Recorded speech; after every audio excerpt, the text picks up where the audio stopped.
à toutes et à toutes, bienvenue dans la nouvelle émission Le CNEF prend le contrôle pour répondre à toutes vos questions concernant les jeunes en Israël. Avec nous aujourd'hui pour cette première émission, Sam Kadosh, qu'on ne présente plus, le directeur du CNEF. Shalom, shalom, très content d'être là pour cette première émission. Nous aussi, très content de vous recevoir. Et Eva, qui tu es, présente-toi rapidement. Bonjour Eva, je suis la bacheroute du CNEF cette année et très contente d'être là aussi. Nous aussi, on est content que tu sois parmi nous. Donc, pour commencer, dans cette première rubrique, on va toutes les semaines ou dès qu'on pourra vous communiquer les informations qui concernent les jeunes en Israël, les Bnot Shirut, les Chayalim, les étudiants, les futurs étudiants, toute la population jeune française d'Israël. Donc, et du monde entier. Et du monde entier, tant qu'à faire, si on peut, on y va. Donc voilà. Première information qui concerne les Chayalim Bodedim avec un site qui a été mis en place pour eux pour répondre à toutes leurs questions qu'ils ont pendant tout leur service. Ce site se divise en 3 parties. Première rubrique, une rubrique sur tout ce qui va se passer, toutes les questions qu'ils pourraient avoir avant l'entrée à l'armée. Deuxième rubrique, pendant le service militaire. Et troisième rubrique, une fois qu'ils ont fini leur service, le retour à la vie civile. Sam, quelque chose Oui, d'abord, ce site a été inauguré à la Knesset, donc c'était quelque chose d'important. Donc le CNEF était présent justement pour l'inauguration de ce site et rassemble déjà pratiquement toutes les associations qui s'occupent des Chayalim Bodedim. Donc, ça sera vraiment une adresse pour tous ceux qui cherchent une maison, des renseignements, des gens qui peuvent les aider dans tout le pays. Donc, ça, c'est très important. Pour l'instant, le site est en hébreu, mais dans les prochains mois, d'après moi, ce site va être traduit aussi bien en anglais, en français, en espagnol, en russe. Donc, c'est un outil très, très important pour nos Chayalim, pour nos soldats et aussi pour les familles qui pourront voir toutes les informations rassemblées sur ce site. Super. Bon, alors maintenant, je vais vous donner l'adresse de ce site. L'adresse du site, c'est www.lsf.org.il. Je répète, www.lsf.org.il. Et si vous voulez les contacter parce que vous ne trouvez pas les réponses aux questions dans vos sites, il y a une adresse mail. L'adresse, c'est lonsforum@gmail.com. Lons, L-O-N-E-S, forum comme un forum, @gmail.com. Donc ça, c'était pour la première information. Deuxième information qui concerne cette fois-ci les étudiants ou les futurs étudiants dans les universités en Israël qui se seraient pas encore réveillés pour leurs inscriptions. Tout ça pour leur dire que les inscriptions touchent à leur fin, ou faut vérifier en fonction de chaque fac, de la fac dans laquelle vous voulez rentrer, mais on touche à sa fin, donc il faut vraiment se réveiller. Si vous savez ce que vous voulez faire, allez-y. Si vous ne savez pas quoi faire, vous pouvez prendre rendez-vous avec nos conseillers d'orientation. Eva, comment on prend rendez-vous avec nos conseillers d'orientation du CNEF ? Un seul numéro, le numéro du CNEF, 02 622 26 25. Et sinon, vous pouvez nous envoyer un mail au mail général des conseillers d'orientation, info@knefo.org. Où ils se situent à peu près les conseillers d'orientation ? On a 2 conseils d'orientation à Jérusalem dans nos bureaux de Rehov Ben Yehuda à Jérusalem, ou depuis cette année, une conseillère d'orientation à Tel Aviv et une conseillère d'orientation à Netanya. Ok, très bien. Tout le pays. On couvre vraiment tout le pays. Super. Maintenant, en général, certaines universités demandent dans le processus d'inscription la reconnaissance du bac. Donc, Eva, est-ce que tu peux nous expliquer exactement qu'est-ce que c'est la reconnaissance du bac et comment on arrive à cette reconnaissance du bac ? Alors, étant donné que la majeure partie des étudiants francophones qui viennent en Israël ont passé leur bac en France, ils ont donc un bac étranger en Israël. Heureusement, le bac français est reconnu en Israël, mais cependant, il faut quand même un Ishour du Misrad HaChinour, une autorisation du ministère de l'Intégration. Au lieu de passer par un notaire et payer des frais de notaire, le CNEF offre ce service gratuitement aux étudiants francophones. Pour ce faire, il suffit de venir avec votre diplôme original, vos revenus notes originales et vos papiers d'identité au bureau du CNEF.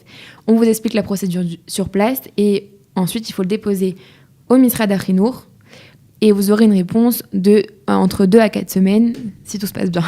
Super. Est-ce qu'on peut venir c'est simplement à Jérusalem ou est-ce qu'on peut le faire aussi à Tel Aviv? On peut faire également dans les bureaux du CNEF à Tel Aviv, à Netanya.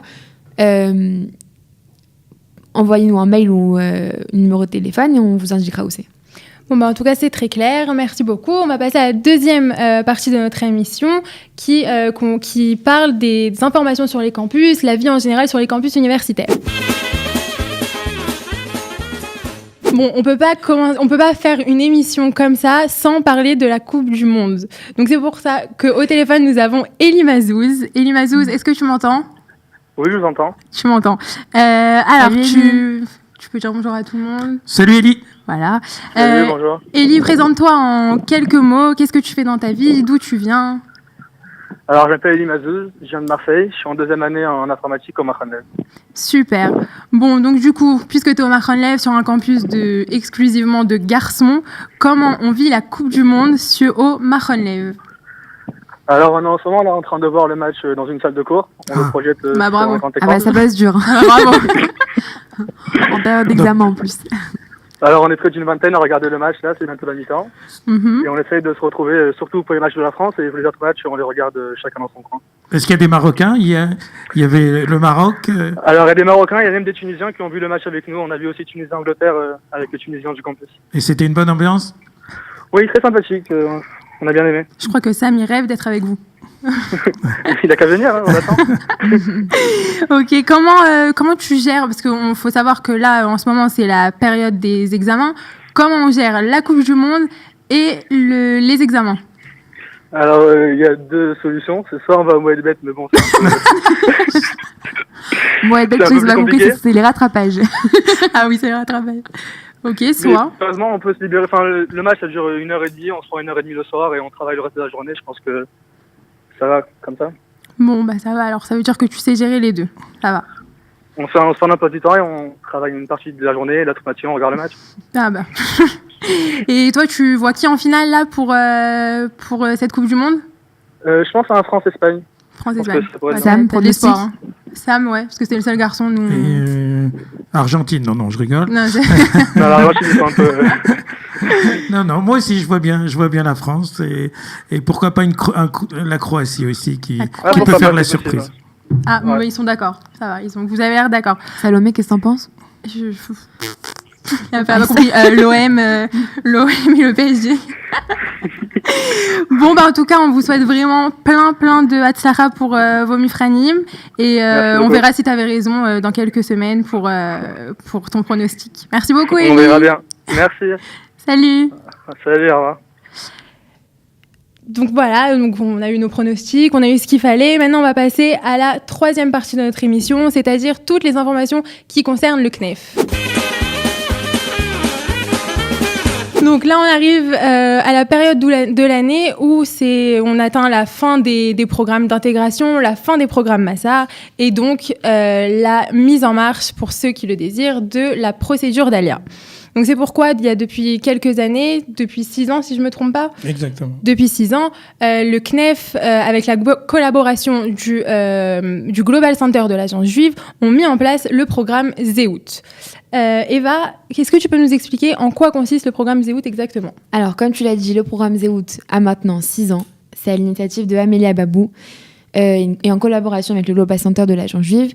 C'est un programme qui aide, accompagne et facilite l'ALIA pour les jeunes qui sont en programme d'intégration, un programme Massa, qui font l'ALIA du coup d'Israël en Israël. Enfin, je ne sais pas si ça peut se dire comme ça. Qui font un changement de statut en fait, et Un changement pas de statut, une exactement. vraie alia au sens du terme.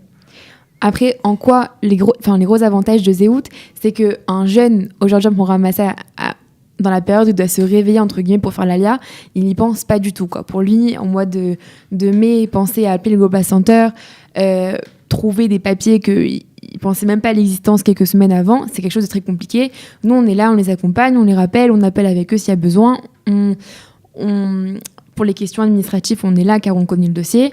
Donc, on fait tout ce travail d'accompagnement en amont, les mois avant de faire ce changement de statut. Sam, quelque chose à rajouter ? Je pense que c'est une des grandes opérations du CNEF de ces dernières années. C'est quelque chose, on va sûrement le dire, de très émouvant. C'est-à-dire, on va passer, la plupart de ces étudiants vont passer d'un stade où ils ont été touristes à une nouvelle identité, une nouvelle zéout, puisqu'ils vont recevoir leur Théodat Zéout. On peut remarquer, on peut regarder derrière les photos, les visages ravis des étudiants et des étudiantes qui reçoivent dans cette cérémonie leur carte d'identité. Donc c'est quelque chose de très fort. Chaque année, on pense qu'on est habitué, mais moi qui suis depuis le début, c'est quelque chose de vraiment très fort. Tous ces jeunes qui viennent d'arriver en Israël deviennent des Israéliens. C'est quelque chose d'extraordinaire. Eva, comment ça se passe une fois que toutes les Théodat Zéout sont prêtes? Comment elles récupèrent ces Théodat Zéout? Alors, chaque année, en début juillet, on organise une grande cérémonie, un grand tékès pour la remise des Théodat Zéout des participants. C'est un tékès hyper émouvant. On voit tous ces jeunes qui sont là, qui, pour la plupart en plus, qui sont seuls en Israël, qui font le choix de rester en Israël et de devenir pleinement israéliens, citoyens d'Israël. C'est quelque chose de, à chaque fois, hyper émouvant. On voit on ressent vraiment quelque chose de fort, non seulement pour les participants, mais aussi pour nous qui les avons accompagnés pendant toute cette procédure. Et vraiment, c'est magnifique. Bah, c'est bien, hein, c'est très clair. Oui, Sam? Ça fait aussi partie d'un certain processus, c'est-à-dire que là, ils vont recevoir leur carte d'identité, mais on va encore, le lendemain, on va les accompagner, parce que la plupart, en tout cas la majorité de ceux qui vont faire Zéout vont faire dans un futur proche, c'est-à-dire à la prochaine rentrée en début septembre, le Shirut Leumi. Donc, juste pour arriver au Shirut Leumi, il y a d'autres étapes à faire, aller à la Rabbanout, etc. Donc, c'est encore ces étapes-là où on va les accompagner. En effet, le gros avantage également de Zéout, c'est tout l'accompagnement qu'on apporte post-alia, entre guillemets, et notamment pour les filles qui font leur Shirut Leumi. Déjà qu'elles ont fait cet énorme pas de faire l'ALIA, on leur demande dès le lendemain de se prendre en main pour faire le Shirut Leumi, avoir un ptor, une dispense de l'armée pour faire le Shirut Leumi pour des raisons religieuses. La plupart, elles sont perdues, mais nous, on les accompagne le lendemain. On prend toutes les filles ensemble en les amenant à un Beth Hadin Arabani pour avoir ce papier du Beth Hadin Arabani comme quoi... Qui est certification religieuse. Qui est certification religieuse, exactement, merci Salomé. Et ensuite, on les dépose à la Lishkat Gius de Jérusalem pour qu'elles aient leur ptor et qu'elles puissent, Bezrat Hashem, commencer leur Shirut Leumi. La Lishkat Gius, c'est le bureau d'enrôlement, on va dire, exactement. de l'armée. Recrutement. Pardon. C'est pour ça, c'est bien d'avoir ça. Au moins, il est clair, il est précis. D'ailleurs, Salomé, si je ne me trompe pas, toi, il y a quelques années, tu as été toi-même participant du programme Zéout. Effectivement, il y a de ça... on ne compte plus. Hein. Il me semble que ça fait 3 ans, que ça va faire 3 ans. J'étais moi aussi participante de Zéout. C'est le directeur de l'agence juive, enfin l'ancien ou le directeur de l'agence juive qui m'a remis ma Théodat Zéout, Nathan Sharansky. Et franchement, c'était la meilleure chose pour finir son alia de programme d'intégration. C'était hyper émouvant. Voilà Eva, ce que tu voulais savoir. Moi c'est vrai que c'était émouvant. Et je tiens à préciser aussi que depuis Zéout, ou peut-être pas depuis Zéout, en tout cas le phénomène est qu'il y a de plus en plus de filles, il faut le souligner, qui font le Shirut Leumi. Si à quelques années, le nombre de filles francophones faisait un premier programme, Massa, ou un programme d'intégration, et rentrait en général dans les études, de plus en plus, il faut le saluer, il faut leur dire Kol HaKavod, parce que ils suivent le processus des Israéliennes. De plus en plus de filles soit vont à l'armée, et ça existe aussi, et aussi sont de plus en plus nombreuses à faire le Shirut Leumi, et ça c'est quelque chose d'extraordinaire. Je peux être fière de toi. On va maintenant passer à notre 4e et dernière partie de notre émission, qui consiste à vous donner plein de petites choses qui pourraient vous aider pour votre vie. Donc voilà, les examens, comme on a dit, on est en plein examen, mais ce n'est qu'une période, ça va bientôt finir, les vacances vont bientôt commencer, et donc vous cherchez sûrement du travail. C'est pourquoi, donc si vous cherchez un travail assez significatif, que vous aimez être au contact des jeunes de France, vous avez la Chavaya israélite, donc l'expérience israélienne, qui recrute des madrichim pour le mois de juillet. Les seules conditions, à part faire des entretiens, c'est de parler français et d'avoir fait l'armée ou le Shirut Leumi. Donc vous pouvez envoyer votre CV par mail à l'adresse suivante, raphaelg@israelexperience.org. Voilà. Et avant de Bah clôturer oui. cette émission, encore une fois, on l'a assez répété, mais jamais assez. Pour plus d'informations, si vous avez d'autres questions, ou même si vous voulez un jour venir dans notre émission, toujours le J'invite même tout le numéro. monde. Toujours le même numéro, 02 622 26 25 ou par mail info@cnef.org. Et on rappelle que aussi bien les parents que les jeunes, etc., peuvent nous contacter. Il n'y a pas de mauvaises questions. Ils peuvent, soit par mail, soit par téléphone, vraiment nous appeler. Encore une fois, on prendra peut-être le temps de réfléchir, d'aller chercher l'information, mais n'hésitez pas, on est là pour ça. Merci beaucoup. C'était un réel plaisir d'être avec vous, Sam et Eva. Et on se retrouve très prochainement, j'espère. Un plaisir partagé. Salut. Shalom, Bye. shalom.